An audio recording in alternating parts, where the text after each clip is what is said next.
Muy bien, Dios les bendiga, hermanos. Damos gracias por... Siempre digo lo mismo, siempre arranco así, doy gracias por estar acá. Y tenemos que dar gracias por estar acá, un lugar donde escuchar la palabra del Señor. Sabemos que hay muchos hermanos nuestros que quizá no tienen este privilegio de la misma manera que nosotros. Y bueno, damos gracias. Nuestro hermano Bruno siempre nos hace pensar eso.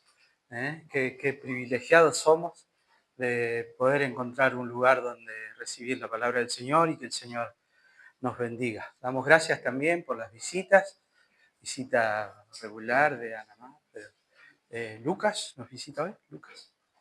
Bienvenido, un gusto. Bueno, Verónica, que ya la conocíamos, pero es una bendición y un gusto siempre ver. Bueno, vamos a la palabra del Señor. Y vamos a abrir el libro que estamos estudiando, que es la primera carta del apóstol Juan.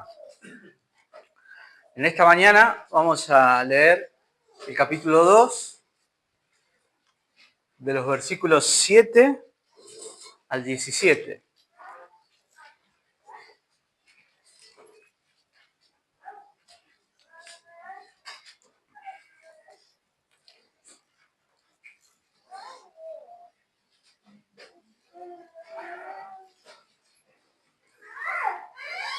Y el texto que nosotros vamos a abordar hoy, a mí me encanta Juan porque Juan es directo en todo lo que nos va a decir, no da vueltas.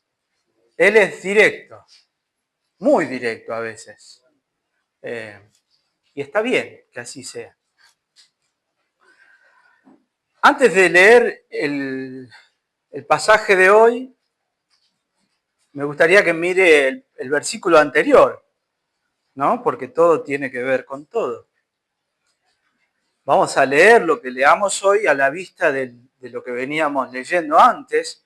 Y el versículo 6 dice, el que dice que permanece en él, en Jesús, el que dice que conoce a Jesús, debe andar como él anduvo. ¿Sí? O sea, el que dice que conoce a Dios y que ama a Dios y que es un discípulo de Jesucristo, debe andar, debe vivir, debe caminar como Jesucristo anduvo. Bueno, esa idea va a estar desarrollada en los versículos que vamos a leer hoy. Y miren, la idea del sermón de hoy es muy sencilla. Si vos sos un hijo de Dios, si vos sos un discípulo de Jesús, lo que te va a caracterizar es que vas a amar. El amor es el distintivo de los discípulos de Jesucristo. Un amor en serio. Un amor que no es una calcomanía para atrás del auto, Dios es amor, no es para ponerlo en el cartel de afuera de la iglesia, para usar una remera, en el llaverito, no es para decirle a las personas Dios te ama livianamente. El amor de Dios es un amor serio, es un amor profundo, es un amor comprometido y a ese mismo amor nos llama el Señor. Y la tesis del texto de hoy es muy sencilla. Quien no ama no tiene derecho a llamarse a sí mismo un discípulo de Jesús. Por eso yo les decía, Juan es directo. Si ustedes dicen que siguen a Jesús, como el pasaje anterior, ¿no? Juan va a seguir jugando, va a seguir hablando, marcándonos contrastes. No importa lo que ustedes digan, si lo que dicen no se correlaciona con lo que viven, ustedes mienten, se engañan. No importa. No me la cuenten, dice Juan. No hablen. No digan nada. Quédense callados. Muéstrenme. Nosotros sabemos, ¿verdad?, que la manera en la que nosotros vivimos no nos gana el favor de Dios. Pero porque nosotros hemos recibido el favor de Dios, ahora andamos en obediencia. De eso nos hablaban los versículos anteriores. Si ustedes dicen que conocen a Dios y después viven como quieren, si ustedes dicen que andan en la luz y viven haciendo cosas de las tinieblas, bueno, dicen, pero no son. Y acá va a empezar a marcar ya un parámetro. ¿Por qué? Nosotros siempre tenemos que recordar, ¿a quién está hablándole Juan? A creyentes, a personas que han creído en Jesucristo. y a creyentes entre los cuales han surgido personas que no son creyentes y que están queriendo trastocar el Evangelio. Y entonces él está afirmando y recordando el Evangelio y está volviendo de alguna forma a la pureza y a la centralidad del Evangelio. Si nosotros despojamos esta expresión del amor de un montón de otras cosas, el amor se diluye, digamos. Necesitamos un marco de referencia de qué es amar. Porque siempre que hay conflicto en un grupo o en una iglesia, ¿cuál es la solución? Tenemos que amarnos más. ¿Les ha pasado eso? Que alguien dice que hay que amarse más. Sí, bueno, sí. La pregunta es cómo amar. ¿Qué es amar? Bueno, para eso hay todo un marco en la Biblia y Juan habla de eso. ¿Sí?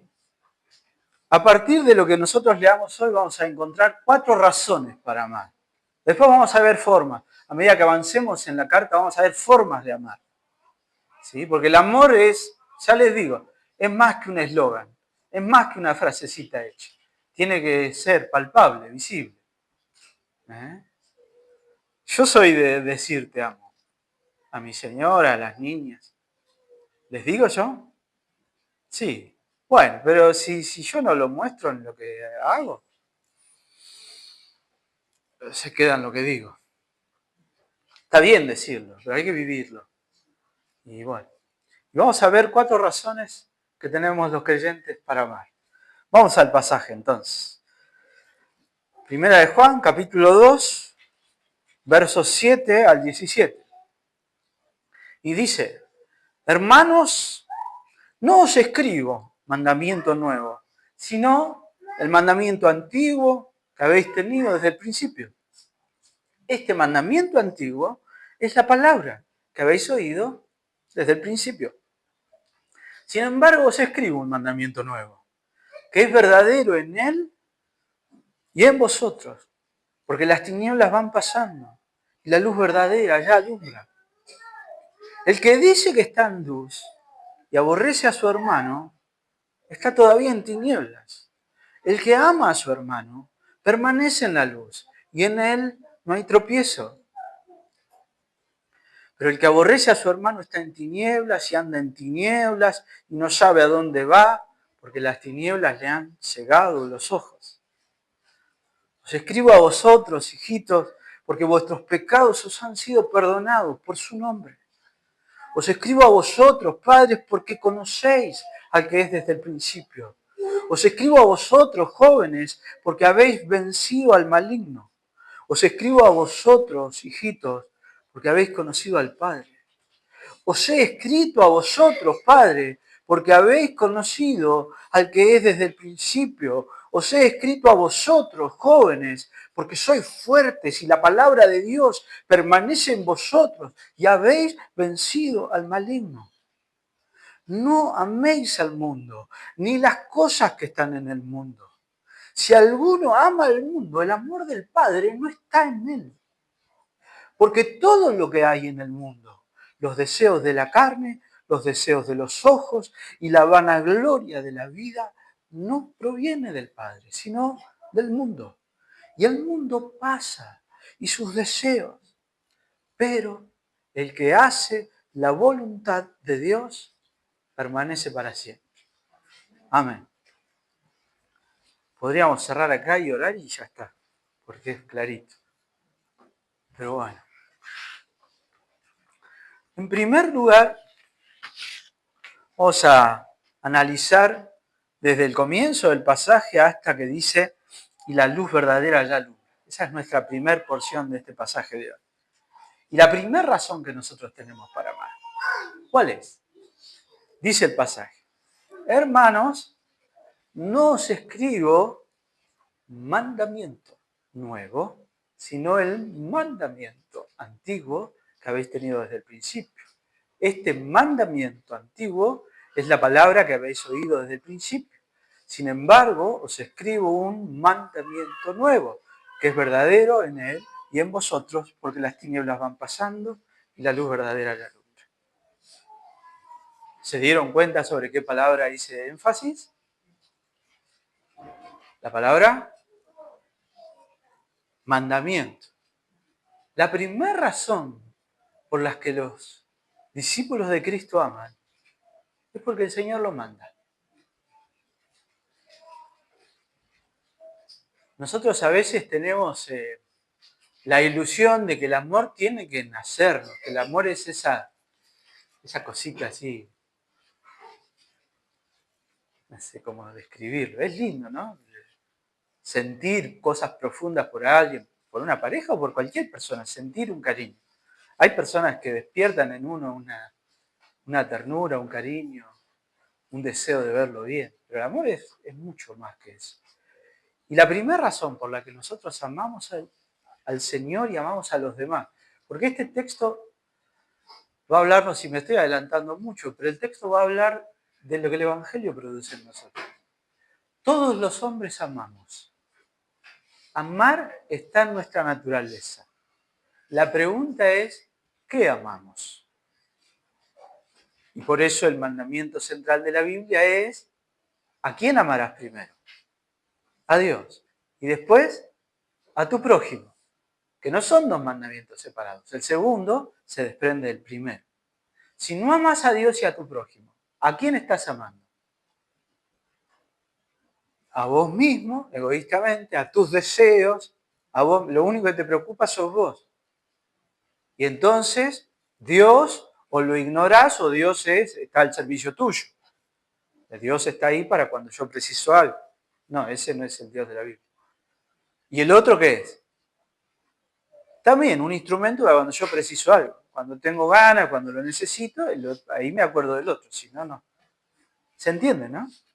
Lo que la palabra de Dios hace, lo que el Evangelio de Dios hace, es tomar nuestro amor y dirigirlo hacia el lugar que originalmente Dios le dio.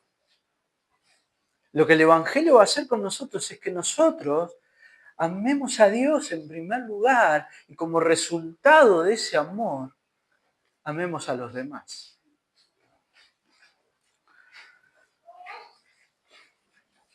¿A qué mandamiento se está refiriendo Juan? Porque fíjense, cuando comienza Juan esta sección, dice, no os escribo un mandamiento nuevo. ¿Qué mandamiento? Si no nombró ninguno todavía. Les hablo de un mandamiento antiguo que habéis tenido desde el principio. Este mandamiento también es nuevo. Juega con el antiguo y el nuevo. Ahora explicamos eso. ¿Por qué es un mandamiento antiguo? ¿Por qué es un mandamiento nuevo? Pero quiero que lo primero que nosotros notemos es que no dice acá cuál es el mandamiento.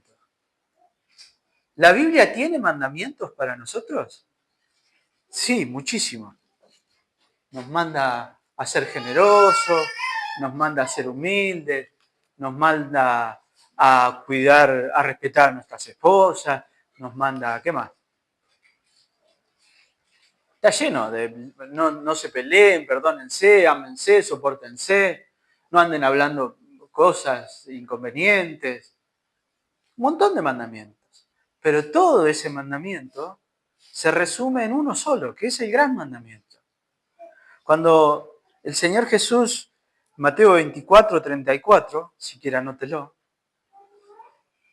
habla con los fariseos, dice, entonces los fariseos, oyendo que había hecho callar Jesús a los saduceos, se juntaron y uno de ellos, intérprete de la ley, le preguntó a Jesús para tentarle, le estaba queriendo meter el palito, y le dice, maestro, ¿cuál es el gran mandamiento de la ley?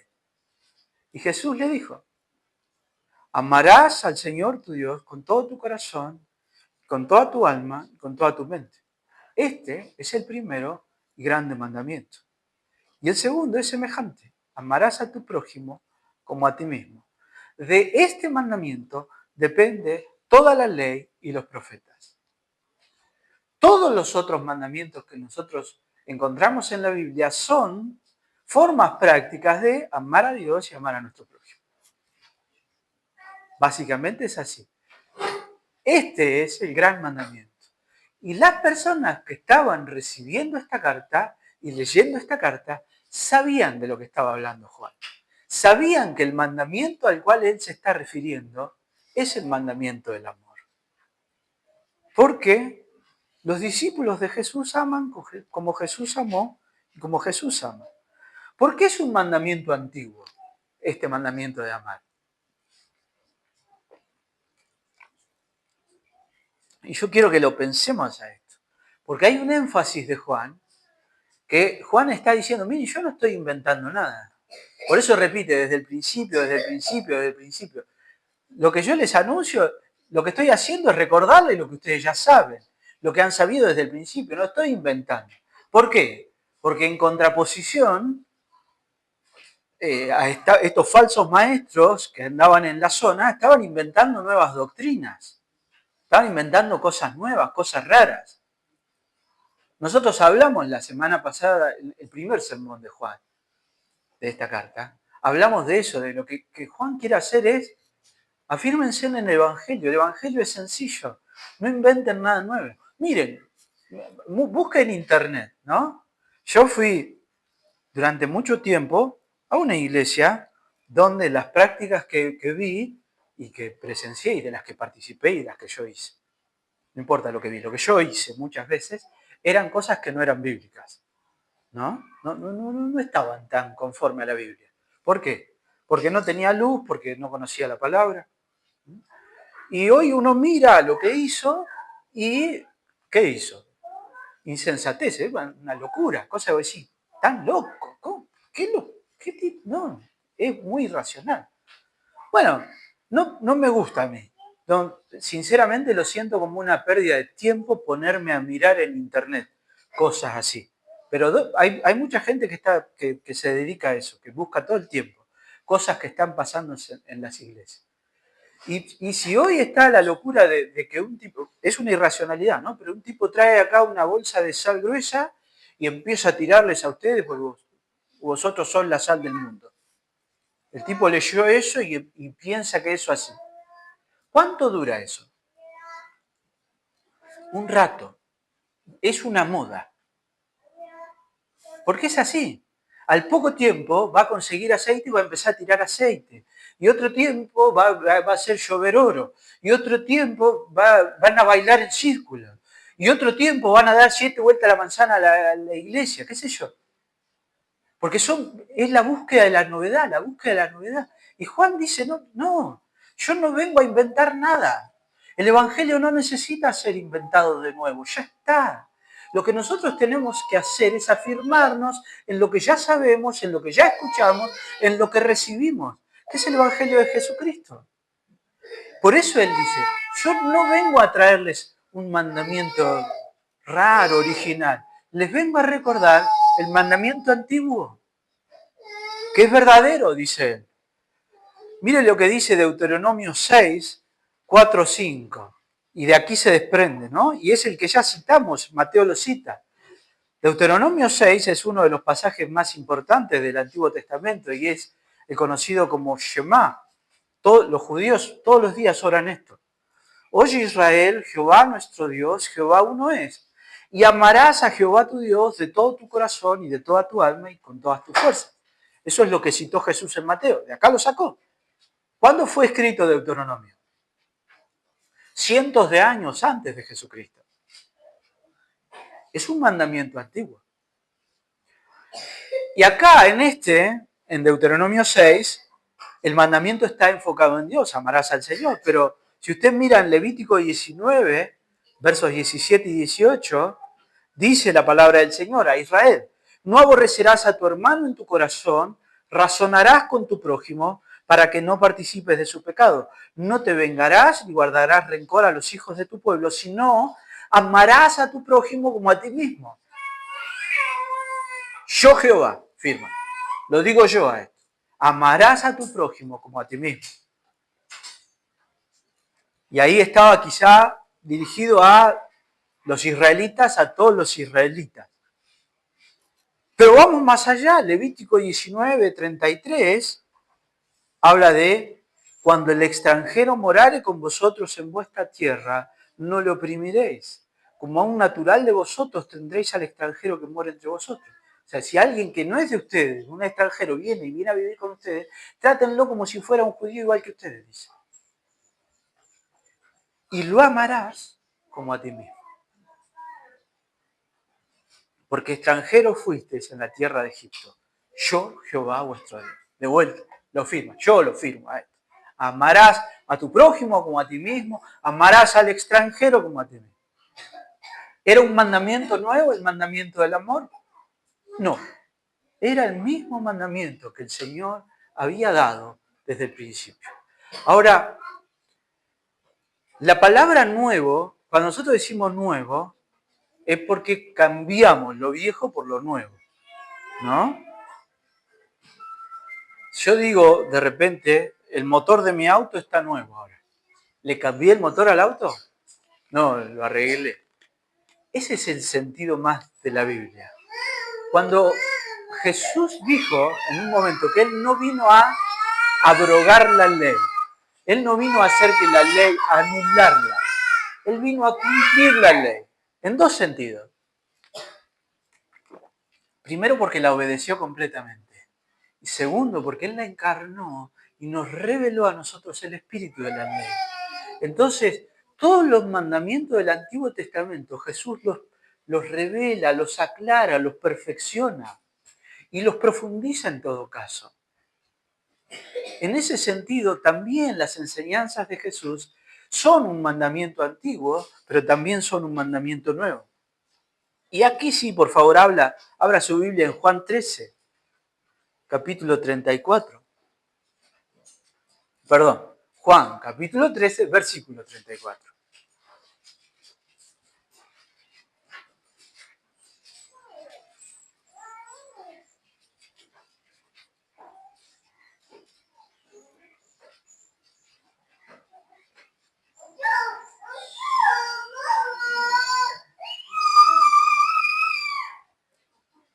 ¿Lo tiene?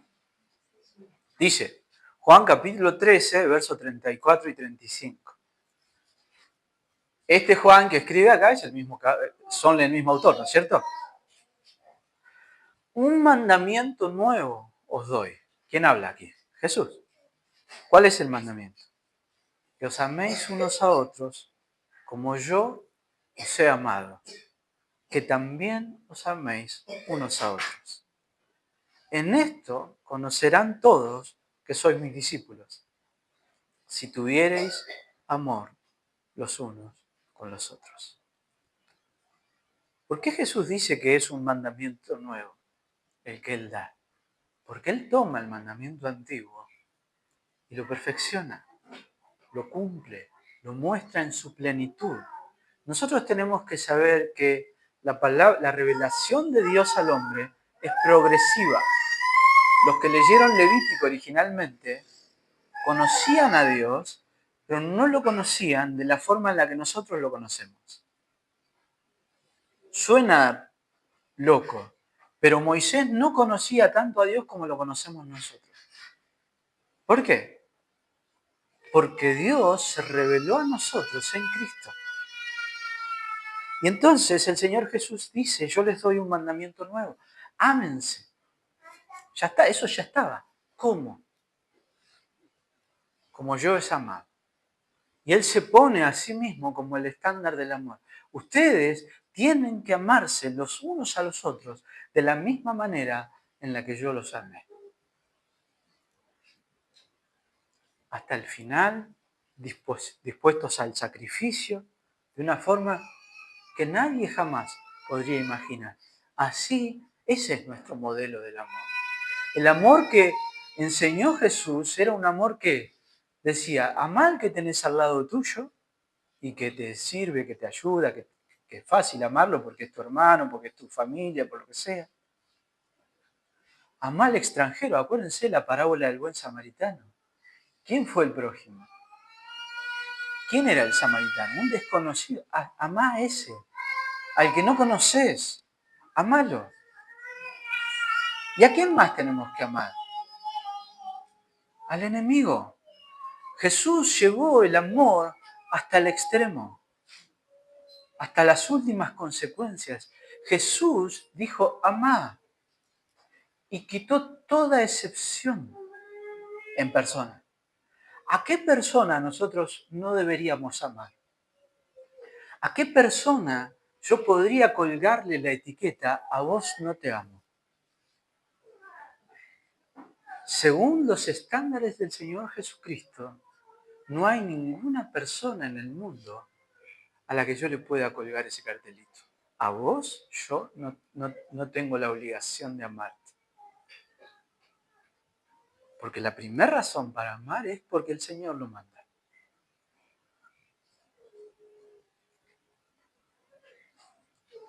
Sigue Juan y dice, sin embargo, os escribo un mandamiento nuevo, que es verdadero en él y en vosotros. Me gusta esto que dice Juan. Ese mandamiento del amor es verdadero en él. ¿En quién? En Jesucristo. Claro, Él encarnó el amor. Él es la manifestación perfecta del amor.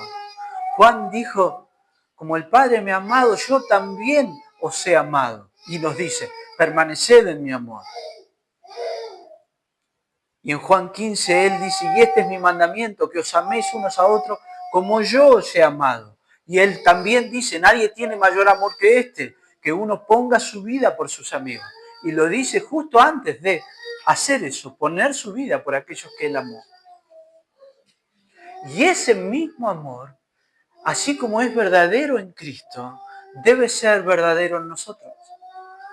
Primera de Corintios 16, 14, en el cierre de esa carta, una carta que está llena de amor, porque esos hermanos necesitaban amor, le dice Pablo a los corintios, todas vuestras cosas sean hechas con amor. Cuando habla Pablo con los colosenses, les dice también en el versículo 3, el capítulo 3, verso 14, y sobre todas estas cosas, vestidos de amor, que es el vínculo perfecto. Y el apóstol Pedro también en su primera carta, capítulo 4, verso 8, dice, y ante todo, tened entre vosotros ferviente amor, porque el amor cubrirá multitud de pecados. Ese amor que Jesucristo encarnó, que Jesucristo vivió, es un mandamiento que nosotros hemos recibido. Si es un mandamiento, no es opcional amar. No decimos a este sí, a este no. Pongan los de este lado, los voy a querer, los de aquel lado. No. Algunas personas son fáciles de amar, otras no. Ahora vamos a ver. Primera razón para amar es un mandamiento del Señor. Termina esta sección diciendo, porque las tinieblas van pasando y la luz verdadera ya alumbra. Y anticipo lo que va a venir. La razón por la cual nosotros podemos amar es porque Cristo vino y Él encarnó el amor perfecto. Las formas imperfectas y limitadas de amar que de repente nos mostraba la ley, ahora han sido perfeccionadas en Cristo Jesús. Igualmente, miren, ningún pueblo, ninguna cultura, ninguna nación había recibido este mandato de amar. Israel, como pueblo de Dios, se distinguía del resto de las naciones por su actitud unos con otros y hacia los extranjeros. A veces no obedecían a ese mandato.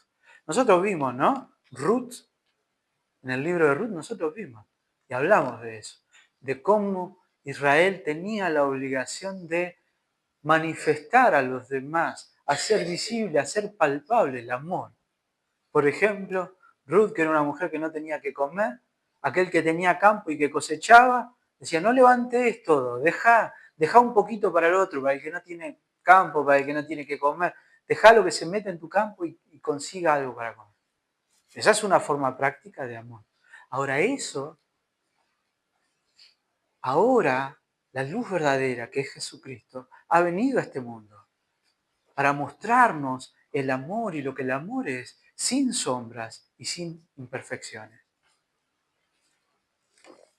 Los discípulos del Señor Jesús aman, porque aman a Jesús y aman seguir y obedecer sus mandamientos. Él dijo, Juan capítulo 14, verso 15, si me amáis, guardad mis mandamientos. Amar no es opcional. Examinemos entonces nuestras vidas. ¿Nosotros queremos amar? ¿Estamos amando en obediencia al Señor? ¿Entendemos que el Señor nos pide y demanda a nosotros que amemos? Es un mandamiento. Ama. Segunda razón por la que los cristianos amamos. Los discípulos de Cristo aman. Todos los encabezados son así. Los discípulos de Cristo aman. Y aclaro, el pasaje este es también como una prueba del estándar de si son discípulos o no. Toda la carta de Juan va a hablar de lo que significa ser un discípulo de Cristo para que nosotros examinemos si una persona que dice ser discípulo de Cristo realmente es. ¿A quién nosotros tenemos que examinar como discípulo de Cristo?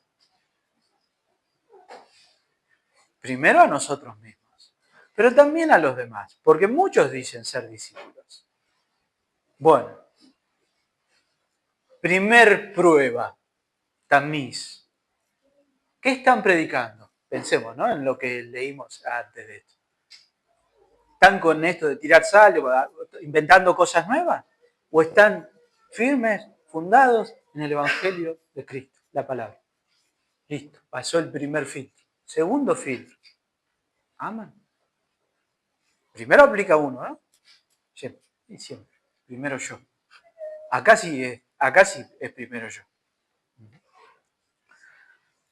Los discípulos de Cristo aman porque el amor es un distintivo de su fe. Si nosotros somos cristianos, nos vamos a distinguir por el amor. Y esto lo digo consciente de que no siempre yo amo como debiera amar. ¿Sí? A mí, por lo menos, me reclama mucho esta palabra. No siempre uno es amoroso. Creo que por ahí lo escribí. El estándar del amor es el Señor Jesucristo y es la palabra de Dios. Tenemos que tener un estándar del amor y de qué es el amor que no sea un concepto hippie del amor. Perdonen que use la palabra esa, pero lo hippie, el amor y paz es un concepto ingenuo, es dejar hacer. No, el amor cristiano, el amor de la Biblia es un amor real, es un amor comprometido, es un amor que se involucra, no es un amor florcita. Es un amor en serio, pero es amor. Va más allá de ese decir, es un amor en serio, palpable, visible. Una vez más, Juan va a usar el recurso que ya usó. El que dice esto y vive así, habla pero miente, no es. Dice el pasaje, el que dice que está en la luz y aborrece a su hermano, está todavía en tinieblas. Vos decís que está en luz, pero si vos no amás, no estás en luz. Estás en tinieblas. El que ama a su hermano, ese permanece en la luz. Y en él no hay tropiezo. Pero el que aborrece a su hermano está en tinieblas y anda en tinieblas y no sabe a dónde va, porque las tinieblas le han cegado los ojos. Miren, qué precioso el pasaje, porque hace como una especie de paralelismo, ¿no? Él va a comparar, Juan va a comparar. Estar en luz, andar en tinieblas. El que está en luz, como consecuencia, ¿qué va a tener? Más luz, más amor. El que anda en luz ama. Cuanto vos más amás, más vas a amar. Por decirlo de alguna forma, aprendemos a amar y desarrollamos el amor amando. Ahora, si yo no amo, estoy en tinieblas y cada vez voy a estar más en tinieblas. Voy a amar cada vez menos. Al hombre el amor le fluye. El amor nos desborda a nosotros. Pero muchas veces el hombre ama, pero muchas veces lo centramos en nosotros mismos a ese amor. El asunto es hacia dónde va dirigido ese amor. Amar vamos a amar. ¿Qué vamos a amar? Porque hay una clase de amor que no es el amor de Dios, que no es un amor bíblico, que no es un amor que bendice. El que dice que está en luz y aborrece a su hermano se está todavía en tinieblas. Eso nos lleva a lo que ya leímos anteriormente. Fíjense, el que ama a su hermano permanece en la luz. Amar a tu hermano va a hacer que vos permanezcas en la luz. Y no solo eso, y en él no hay tropiezo. Caminar en luz, caminar en amor, va a producir santificación en vos. Va a producir que vos aprendas a amar cada vez más y mejor. Y no tropieces vos ni hagas tropezar a otro. Porque el amor siempre está dirigido hacia otro también. Y entonces vos no vas a tropezar y vos no vas a hacer tropiezo de nadie si amás. Por eso Pablo les dijo a los corintios, todo lo que hagan, háganlo con amor. Agustín llegó a decir, ama y haz lo que quieras. Si lo que vos haces está motivado por un amor moldeado por Dios, hacé lo que quieras. Porque lo que vos quieras va a edificar, va a bendecir, no va a traer tropiezo al otro. ¿Se entiende? Una vez más, el concepto del amor no es un amor ingenuo, es un amor real, un amor que viene de Dios, un amor moldeado por Dios y ejemplificado por Dios en Jesucristo.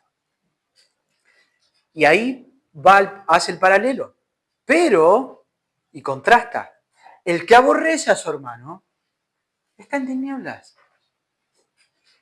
Si vos en vez de amar aborreces, estás en tinieblas y no sabes a dónde vas, estás desorientado. Porque las tinieblas le han cegado los ojos. ¿Se acuerdan ustedes? Jesucristo llamó a los fariseos ciegos, guías de ciegos. Cuando vos aborrecés, todo lo que vos hagas nunca va a ser de bendición. Va a lastimar, va a ser de tropiezo, va a entorpecer, va a alejar a las personas de Dios. Porque ¿a dónde vas a guiar? Si vos no sabes, si estás perdido, estás en las tinieblas.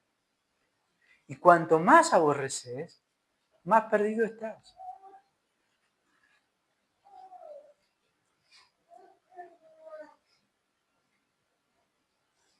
Cuando nosotros amamos, miramos a los otros desde la generosidad y desde la misericordia. Cuando no amamos, lo único que podemos ver es el error en el otro. Pensaba en eso yo. Cómo nosotros amamos, cómo nosotros aborrecemos. ¿Qué significa la palabra aborrecer? Juan es no hay grises en Juan, es blanco-negro, siempre, muy marcado. Y es una palabra fuerte, aborrecer. ¿Qué es aborrecer? Bueno, hacer algo malo por tu hermano. Hacerle algo malo a tu hermano. ¿Hacemos cosas malas a nuestros hermanos? A veces puede ser.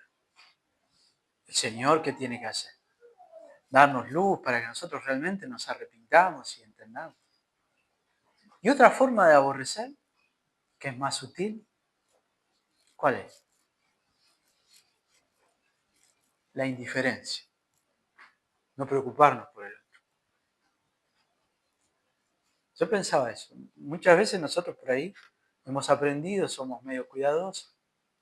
No hacemos activamente el mal al otro. Pero evitar hacer el bien que podemos y sabemos que el otro necesita, también es una forma de aborrecer. Juan habla de eso.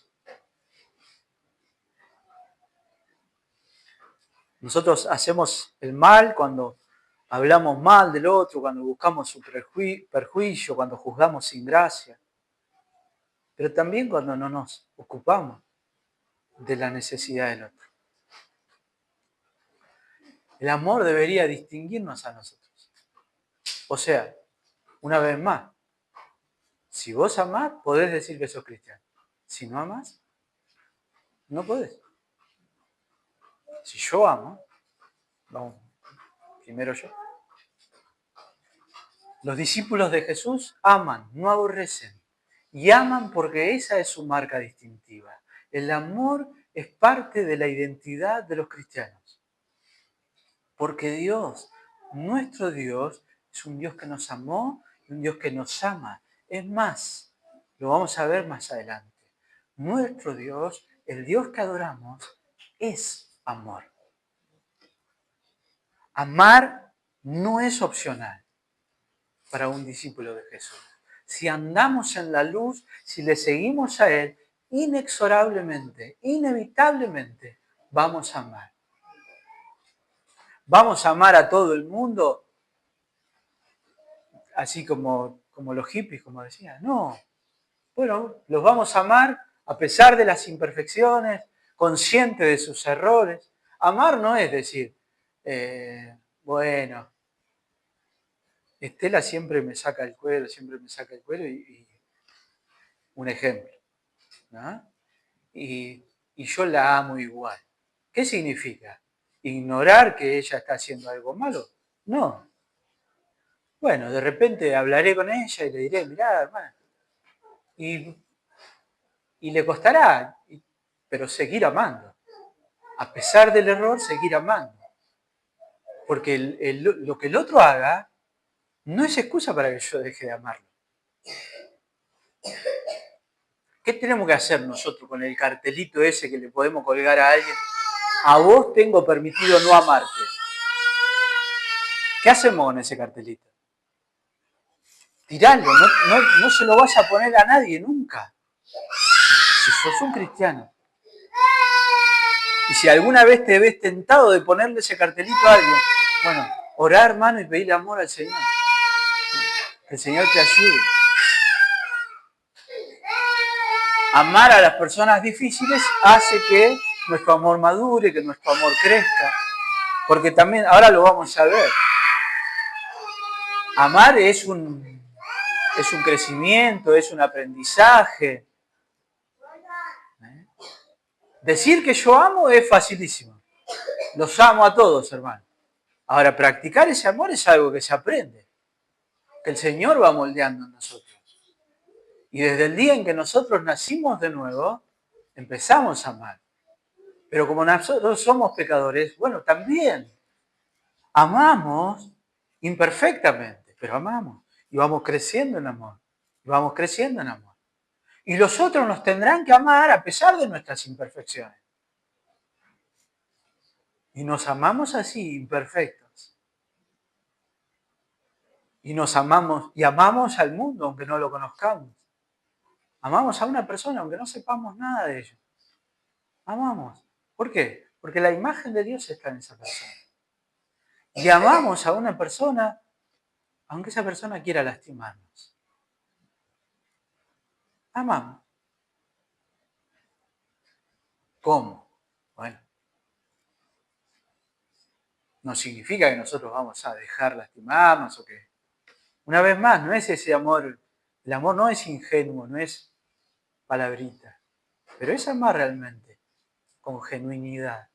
Decir, no guardo rencor.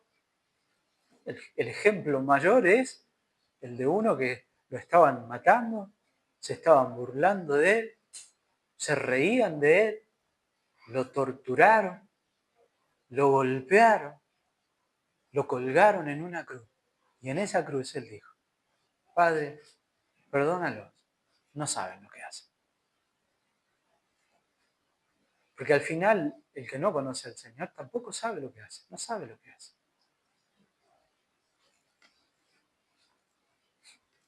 Examínense, hermanos, examínenme yo también. ¿Cuán presente está el amor a los demás en mi vida? ¿Me distingo yo por amar? ¿Es algo que alguien podría decir? Yo amo. Yo les preguntaría a alguien, ¿a vos te parece que yo amo?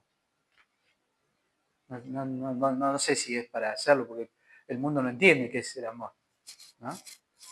Pero ¿alguien podría decir de nosotros que somos personas que amamos? ¿Por qué nos caracterizamos? ¿Qué es importante en nosotros? No, Sebastián, sí, siempre habla de la iglesia. Pero ama. No, es un tipo que es prolijo, me dijo un día un chico. Yo era prolijo. O sea, que no vivía una vida desordenada. Pero amo. Prolijidad cualquiera tiene. Eso debería distinguirme. En eso debería trabajar yo. Tercer punto, y este punto es precioso. Los discípulos de Cristo aman porque conocer a Cristo les ha dado la capacidad de amar. Nosotros hemos recibido el mandamiento del amor, nosotros nos distinguimos por el amor, pero porque Cristo nos ha dado la capacidad de amar. La sección esta que nosotros vamos a leer fue un particular desafío para mí. ¿Cómo yo tengo que estudiar un pasaje para después compartirlo con ustedes? Yo tengo que identificar qué pasaje vamos a tomar, qué porción de la Escritura, identificar cuál es el tema del cual habla y después cómo cada parte contribuye a ese tema. Y nosotros tenemos al principio, nosotros tenemos como un sándwich acá. Juan dice, si ustedes amen, porque si ustedes no aman y dicen que están en la luz, se están engañando y no están en la luz, siguen en tinieblas. Los discípulos de Jesús aman. Después está esta sección y al final dice, a esto no lo amen, no amen al mundo. Entonces, amen esto, no amen esto. Y esto del medio, encontré que era un desafío. Voy a hacer dos aclaraciones antes sobre el pasaje. La primera es, ustedes van a ver que se dirige a tres clases de personas. Hijitos, padres y jóvenes. ¿A quiénes se está dirigiendo? La mayoría de los comentaristas y estudiosos dicen y concuerdan que no está hablando de edades, está hablando de grados de madurez en la fe cristiana. La palabra hijitos, que aparece dos veces, en realidad son dos palabras distintas, pero las dos palabras podrían traducirse hijitos. Está bien que se traduzca así. Son chiquitos, niños. La palabra jóvenes hablaría de aquellos que han avanzado un poco en la fe, pero que aún tienen algunas cosas bastante importantes por aprender. Y los padres son aquellos que ya han conocido al Señor y que han desarrollado una fe madura.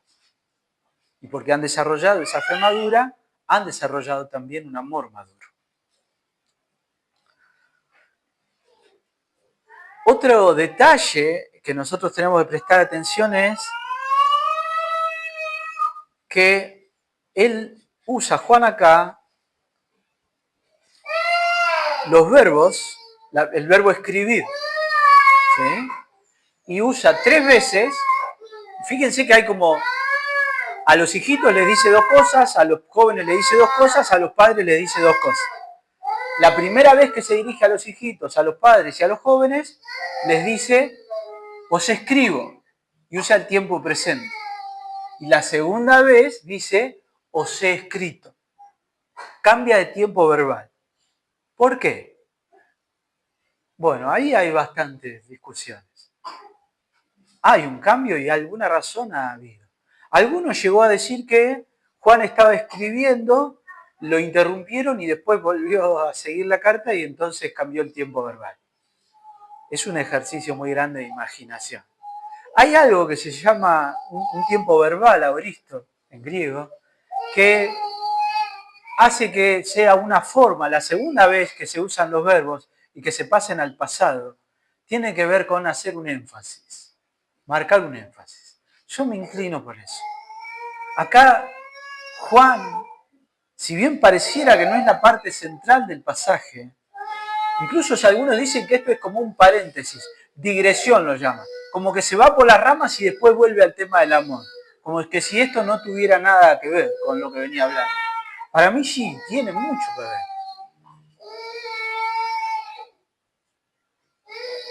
Juan les dice a los hijitos, les dice primero una cosa, después otra. A los padres les dice 2 veces lo mismo.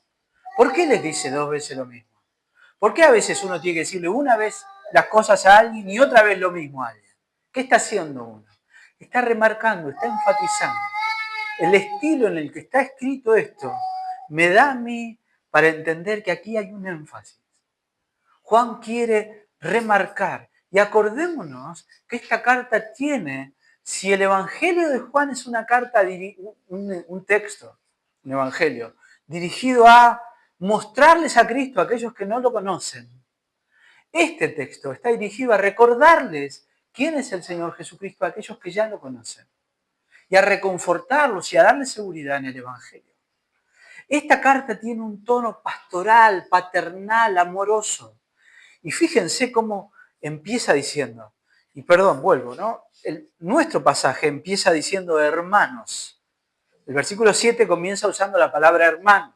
Así traduce Reina Valera, pero la palabra que dice acá hermanos sería, una traducción mejor sería queridos hermanos. Hay un tono de cariño que en el hermanos no se conserva.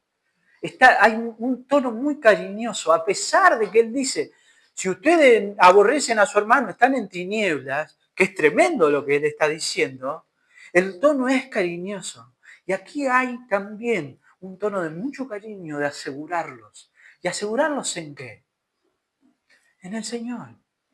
Y fíjense, él dice, y voy a hacer lo siguiente, voy a leer primero lo que dice a los hijitos, primero y después, a los padres, primero y después, y a los jóvenes, primero y después. Voy a alterar el orden. ¿Qué les dice a los hijitos? Les escribo a ustedes, hijitos, porque vuestros pecados os han sido perdonados por su nombre. Y después les dice, os escribo a vosotros, hijitos, porque habéis conocido al Padre. Yo les escribo y les recuerdo esto, y les recuerdo que ustedes tienen que amar, porque ustedes han sido perdonados y ustedes han conocido a Dios por el perdón que Dios ha derramado en sus vidas. Ustedes han recibido el privilegio de conocer a Dios. Ustedes que estaban en las tinieblas ahora están en la luz. Ustedes han nacido de nuevo. Por eso les escribo, por eso les recuerdo. Amén. Y cuando se dirige a los jóvenes, y voy a alterar también el orden, les dice, os escribo a vosotros, jóvenes. ¿Por qué? Porque habéis vencido al maligno. El mal que había en ustedes, el odio que había en ustedes lo han vencido. ¿Por qué? Y vuelve a decir en la segunda parte, os escribo a vosotros, jóvenes, porque sois fuertes. Y la palabra de Dios permanece en vosotros y habéis vencido al maligno. Porque ustedes, igual que los niños, creyeron en Jesucristo, recibieron el perdón de sus pecados y conocieron al Padre. Ustedes, la palabra de Dios mora en ustedes y esa palabra los hace fuertes y les da la victoria sobre el maligno. ¿Quién puede amar como Dios amó? Nadie. Ustedes sí, porque la palabra de Dios mora en ustedes. Y les dice a los padres, y fíjense, a los padres le dice 2 veces la misma cosa. Os escribo a vosotros, padres, porque conocéis al que es desde el principio.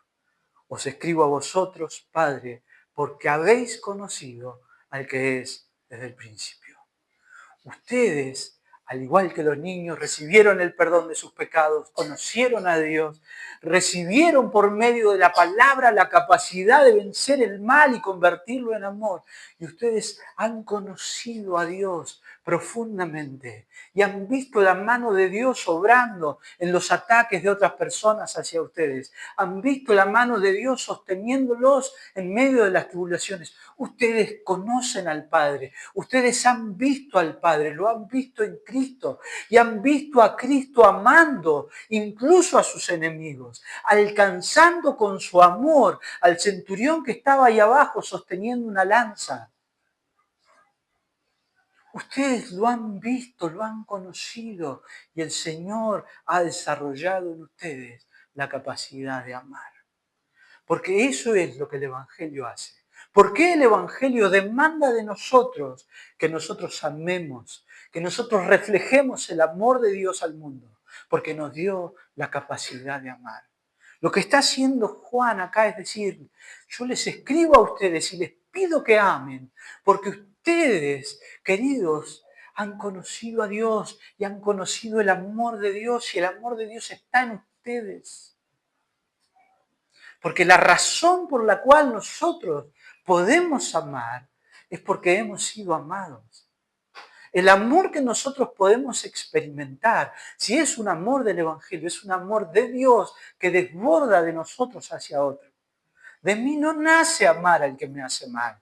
De mí no nace amar y hacerle un favor a aquel que me la juega mal. No me nace. ¿O no? Pero si el amor de Dios mora en mí, y yo sé que ese amor mora en mí inmerecidamente, no es que yo pienso que el otro es buenito, no, yo sé que el otro es mi enemigo. Enemigo, alguien que te hizo mal, alguien que tiene la incapacidad de amar, o le falló en el momento. ¿Y qué hago? ¿Me vengo? No, amo. Amo igual, y amo sin reserva, ¿eh? No digo, pero acordate, que cuando... Amo. ¿Por qué? Porque el Evangelio me da la capacidad de amar. Porque el Evangelio me muestra y me hace saber y me hace experimentar amor que yo no merecía.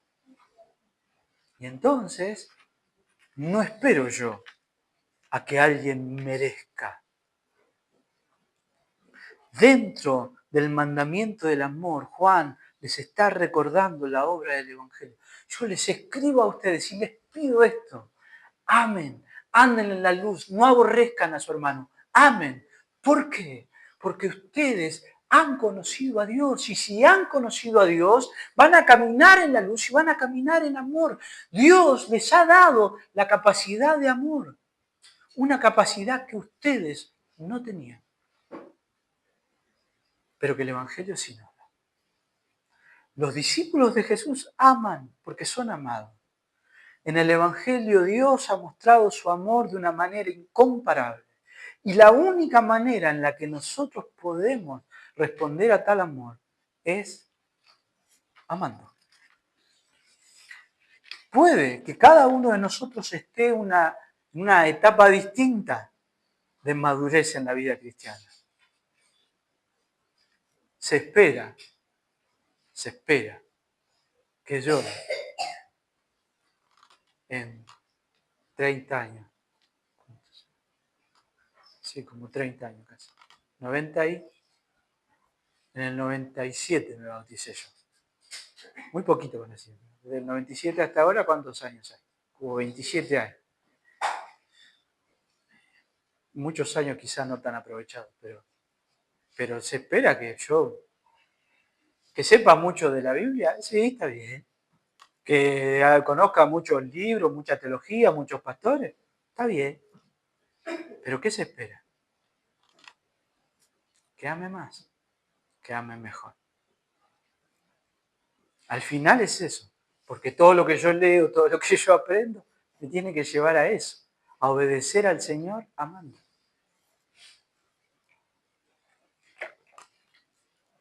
Hay una conexión muy grande entre el amor y la obediencia. Ya lo vamos a ver más adelante.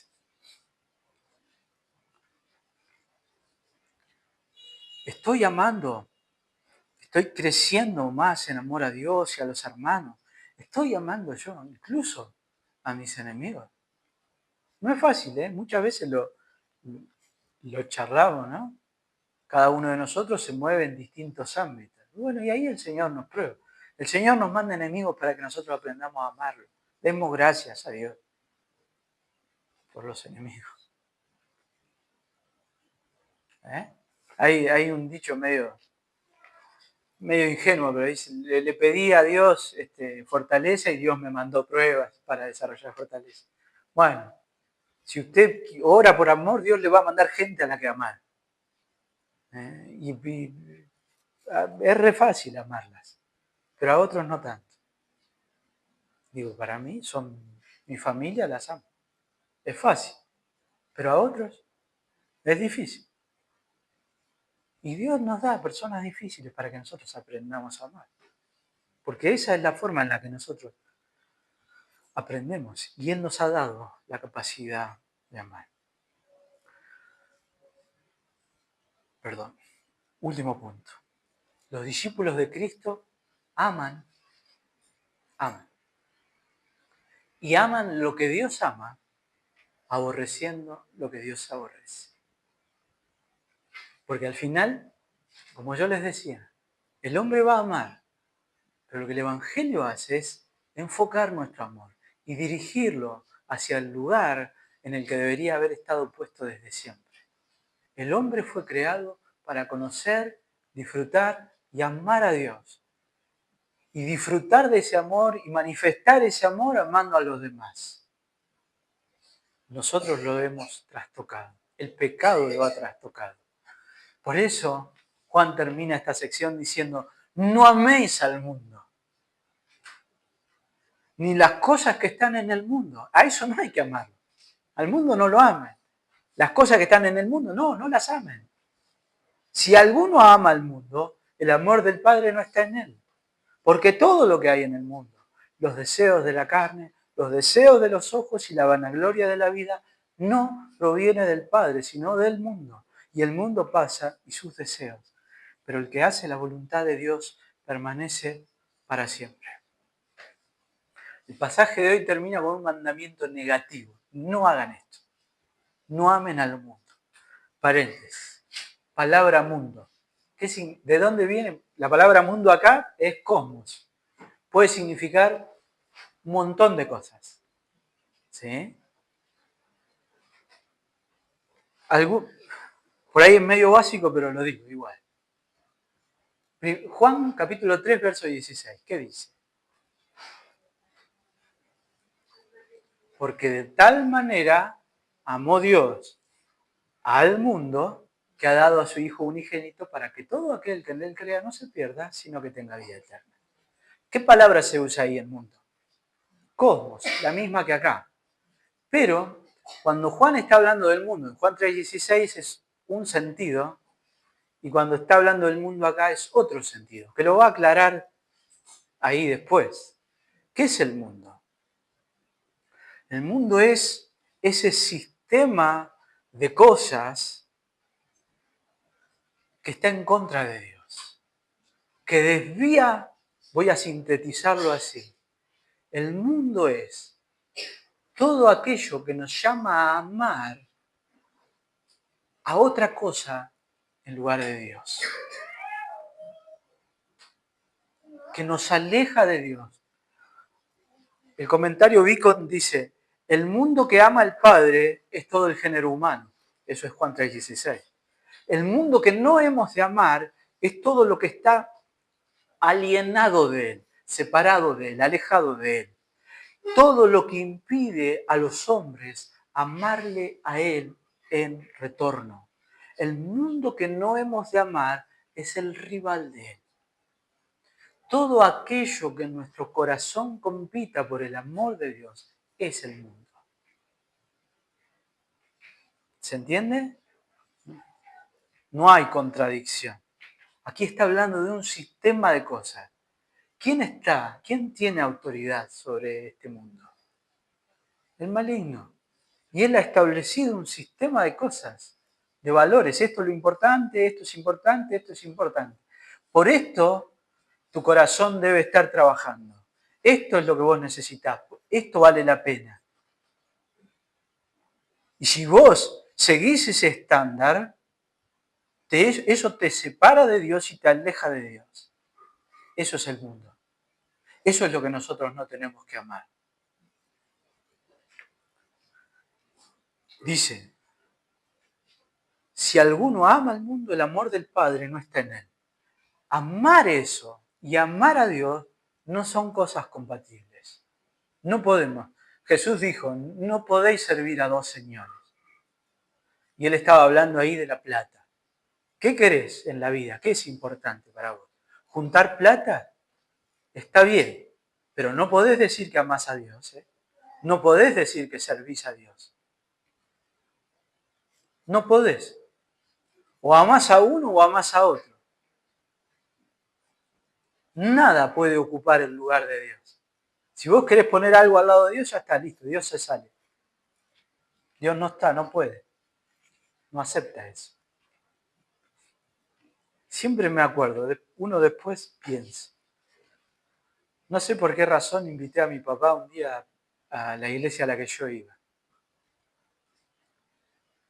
Y uno está en ese lugar y y está un poco medio ciego, no quiere ver, ve pero no quiere ver. Lo hablamos el miércoles anterior. Y creo que conté la misma anécdota, perdón. Mi papá me acompañó a esa iglesia. Y salió y lo primero que dijo fue, a este tipo lo único que le importa es la plata. Ese era el mundo, el amor al mundo en ese hombre se manifestaba así. Bueno, amar el mundo y amar a Dios son cosas incompatibles. ¿Está mal trabajar para estar bien económicamente? No. ¿Está mal disfrutar de si uno tiene un buen pasar? Obviamente que no. El asunto es qué amamos. ¿Qué amamos en primer lugar? ¿Qué amamos? Y dice, sigue, porque, y va a dar la razón por la cual es incompatible amar a Dios y amar al mundo. Todo lo que hay en el mundo, ¿qué cosa? Los deseos de la carne, los deseos de los ojos y la vanagloria de la vida. No proviene del Padre, sino del mundo. Podríamos haber hecho un sermón completo sobre esta última parte nada más. Hay muchos sobre solo esta parte. ¿Qué es? La palabra que se traduce acá como deseo es una palabra que también podría traducirse como hambre, apetito, querer, querer, querer, querer. ¿Alguien escuchó alguna vez la palabra concupiscencia? La concupiscencia. ¿Qué es la concupiscencia? Aparece en la Biblia la palabra. Es un deseo desenfrenado por algo. Un deseo que te domina. ¿Cuál es el único deseo y anhelo que le es lícito a un cristiano tener? Deseo y anhelo por la gloria de Dios. Por conocer a Dios y amar a Dios. Todo lo demás después se ordena. Me anticipo un poco. El Evangelio redirige nuestro amor y lo ubica de forma correcta. Si nosotros amamos primero a Dios, todo lo demás se acomoda solo. Los deseos de la carne. ¿Qué son los deseos de la carne? La lujuria, la gula. Hay por ahí una lista de los pecados capitales. ¿La conocen? Los pecados capitales son una clasificación que no está en la Biblia, es de la Edad Media. Hace un tiempito yo leí un libro que está muy interesante. Nosotros a veces no usamos eso porque viene mucho con lo católico, pero en otros lugares se lo considera porque no tienen ese trasfondo católico. Y es interesante leerlo, ¿no? Yo leía un libro de hace un tiempo también que hablaba de cómo esos que antes eran pecados capitales, pecados súper importantes, ahora son virtudes. ¿Sí? Pero la gula, la lujuria, el desear los placeres del cuerpo, eso es algo, esos son los deseos de la carne, los apetitos de la carne. Lo que nuestra carne quiere, lo que nuestra carne anhela. Eso es incompatible con Dios. Los deseos de los ojos. De ahí viene la codicia, la envidia. Yo veo que el otro tiene algo y yo también lo quiero lo mismo y quiero que el otro deje de tenerlo. Porque es así. Siempre me acuerdo, parece irracional, siempre me acuerdo que alguien una vez me contó que no mandaba a sus hijos a un colegio, a determinado colegio, porque había habido como una cosa en ese colegio, en un curso particular, que cuando alguien cambiaba el auto por un auto más nuevo, todas las demás familias se desesperaban por comprar un auto mejor. Bueno, en todos nosotros está eso, se manifiesta de distintas formas. Y la vanagloria de la vida, ¿qué es la vanagloria de la vida? La búsqueda de posición, de reconocimiento. Queremos que los otros nos admiren, nos aplaudan. Vamos en pos de aquello que yo voy a ser autorreferencial, qué sé yo. Como si yo tuviera como objetivo en mi vida, ¿no? Poner, ¿no? Yo quisiera ser primero pastor acá. Yo hago todo. Si yo enseño bien la palabra, ustedes se van a dar cuenta y me van a sacar. Pero bueno, pero a veces no para ser pastor acá. Yo no me conformo acá. Yo quiero después ser pastor de una iglesia más grande, una ciudad más grande.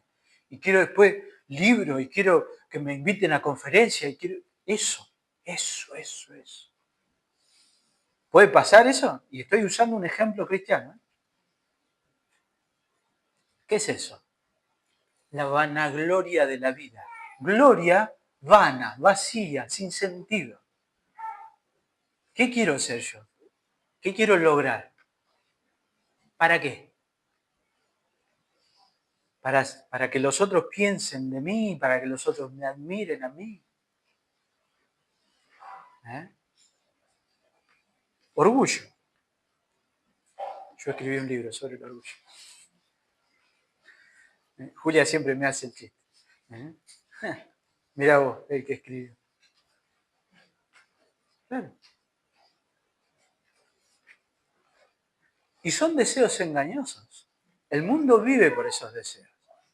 Vamos, ¿lo llevamos al mundo? Piensen ustedes cómo se manifiesta eso. El deseo de un cuerpo que todos vean, ¿no? Y admiren. El deseo de un auto, una posición. Ahora está mucho de moda el tema de los influencers, que son gente que quiere aparentar, mostrar una vida de mucho éxito. Yates, mansiones en los mejores cosas. Después cuando se descubre que en realidad han estado estafando gente, todo alquilado, todo prestado, todo. Pero es la apariencia, ¿no? Bueno, eso es lo que el mundo nos enseña a perseguir. El mundo nos enseña también que nosotros tenemos que cultivar, ser sofisticados en nuestros deseos. No voy a ser muy explícito, pero la sexualidad humana hoy en día ha llegado a extremos. Y el hombre cada vez más, y llega un momento en que las locuras que inventó no le alcanzan y terminan. Y uno se termina enterando cosas o salen en las noticias cosas que vos decís, ¿en serio esto? ¿Y sí? Si hoy hablemos de esto así libremente, es lo que somos, está bien satisfacer tus deseos.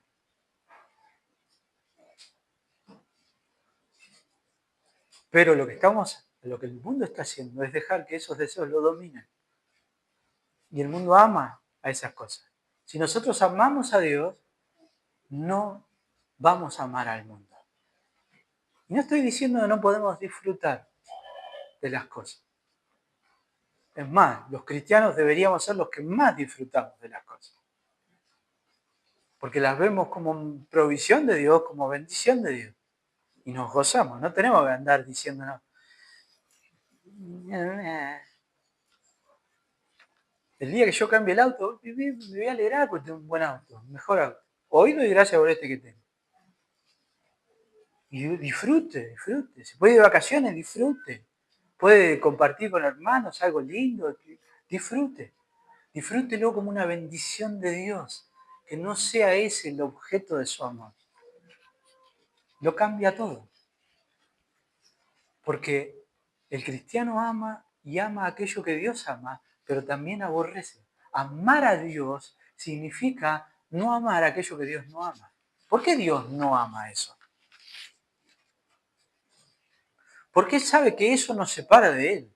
Al final, por eso dice, y el mundo pasa, y sus deseos, porque nosotros pensamos que eso va a ser eterno, que toda la vida lo vamos a tener eso. ¿Cuántas son las historias de personas que fueron de los más exitosos? Ninguno de los dos es creyente, ¿no? Pero yo admiro a Messi, por ejemplo, y me da mucha pena Maradona. Y a mí me da pena cómo terminó Maradona. Rodeado de gente que lo veía a él como una máquina de hacer plata. Y lo trataron y lo usaron como carne de cañón y no lo cuidaron y le daban lo que él quería y lo explotaron porque era eso. ¿Y cómo terminó, pobre hombre? Y él terminó teniendo plata porque seguía produciendo plata. Y los otros que han sido súper exitosos y terminan en la calle, está lleno de historias así. Gente que tuvo el súper éxito, el súper mansión y terminan en la calle. Gente que vivió una vida llena de placeres, de desbordes, de todo, y hoy da lástima. Porque el mundo pasa y sus deseos. Nada es eterno. Solo aquel que hace la voluntad de Dios.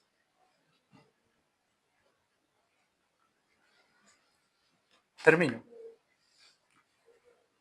Nosotros como discípulos del Señor deberíamos examinarnos y evaluarnos a nosotros mismos y ver si estamos realmente desarrollando y cultivando un amor genuino y profundo por Dios, por aquellos a quienes Dios ama e incluso por nuestros enemigos. El Evangelio es lo que nos libera del odio, nos da la capacidad de perdonar y de amar. Perdonamos de forma sincera porque nosotros hemos sido increíblemente perdonados.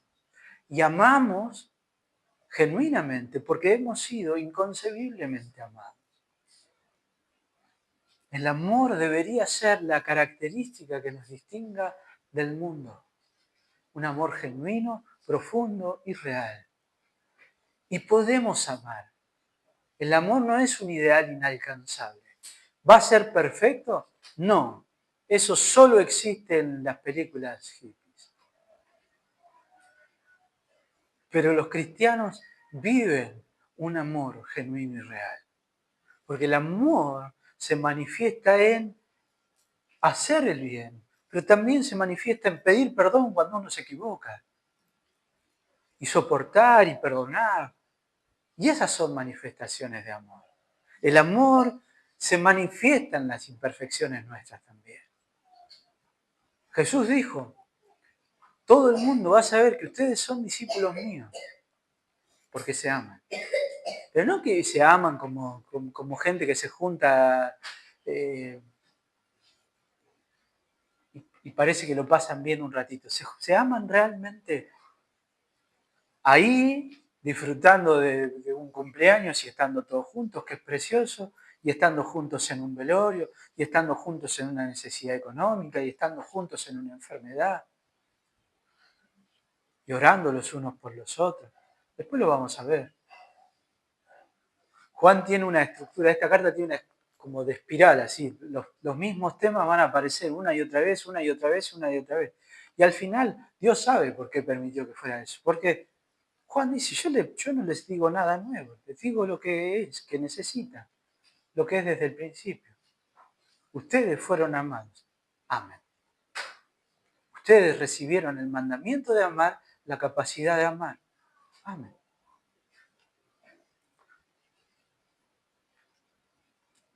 Y si aún no han creído algunos de nosotros en el Señor Jesucristo, si no estás amando al Señor, estás amando al mundo. Si estás amando al mundo, el mundo pasa y sus deseos. Aquello que nosotros amamos determina nuestro caminar, nuestras decisiones, determina nuestro presente y determina nuestro futuro eterno. ¿Qué amamos? ¿Qué vas a amar? ¿A Dios? ¿O vas a amar al mundo y sus deseos? Y esos deseos son espejitos de colores, engañosos. Y sin embargo nos gusta comprar espejitos de colores, pero son espejitos de colores. El éxito que el mundo promete, la realización que el mundo promete, la felicidad perfecta que el mundo promete. Primero, es para unos pocos. Segundo, incluso para esos pocos, es un engaño, es una falsedad y es una mentira. Es pasajero, es endeble. Solo el amor de Dios es eterno. No hay nada en el amor al mundo fuera de dolor y de muerte. ¿Qué tenés que amar? Ama a Dios. Pero para amar a Dios es necesario conocer y creer en aquel que amó de manera sublime en la cruz. Experimentar su amor y su misericordia te va a dar la capacidad de responderle en amor. Porque nuestro amor por Dios es únicamente una respuesta a su amor. ¿Querés amar al mundo? Solo hay vanidad ahí. ¿Querés amar a Dios? Mirá que el que te amó, cree en Él. Amén. Oremos.